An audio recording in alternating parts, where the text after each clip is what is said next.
Kuwait सरकार ने सभी प्राइवेट कंपनियों को एक वार्निंग नोटिस जारी कर दिया है, जिसमें आपकी सैलरी और नौकरी को लेकर भी कहा गया है। हुकूमत ने कुवैत में मौजूद सभी प्राइवेट कंपनियों को एक बड़ा नोटिस दिया है। इस नोटिस में कुवैत सरकार ने कहा कि हर कंपनियों को अपने वर्कर के डॉक्यूमेंट और सैलरी को कुवैती लेबर कानूनों के हिसाब से ठीक करना होगा।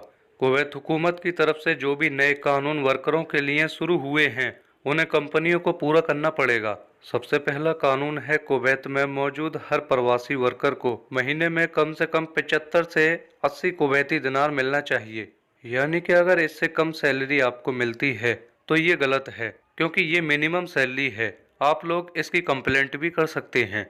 और वही दूसरा, अगर किसी वर्कर से ज्यादा काम करवाया जाए, जैसे देर तक रुकना पड़े, तो उसकी सैलरी में 1.25% ज्यादा देना होगा।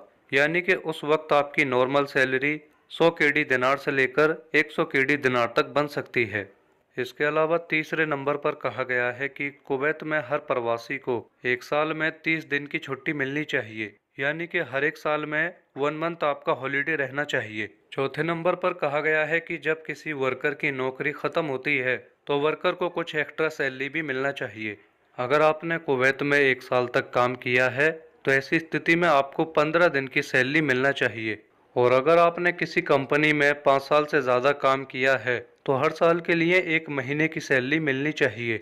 क्योंकि कुवैत में ज़्यादातर भारतीय प्रवासी काम करते हैं, लेकिन कई बार कंपनियां इन नियमों को नहीं मानती, जैसे कि कम सैलरी देती हैं, छुट्टी नहीं देती, या नौकरी खत्म होने पर बोनस सैलरी नहीं देती। इसलिए कुवैत सरकार ने सख्ती की है। उन्होंने कहा कि अगर कोई कंपनी इन नियमों को नहीं मानेगी तो उस पर जुर्माना लगेगा, यानी कि कंपनी को सजा मिलेगी।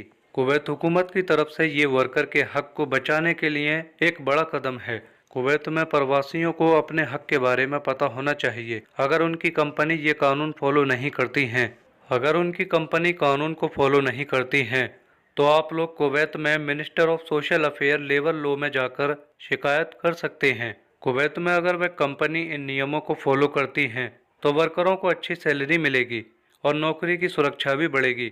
मतलब आपको परेशानी कम होगी, कंपनी आपको धोखा नहीं देगी। लेकिन अगर कंपनी नहीं मानती है तो आप लोगों को खुद आवाज उठानी होगी। कुवैत में रहकर भारतीय मजदूर अपने लिए हक की आवाज उठा सकते हैं।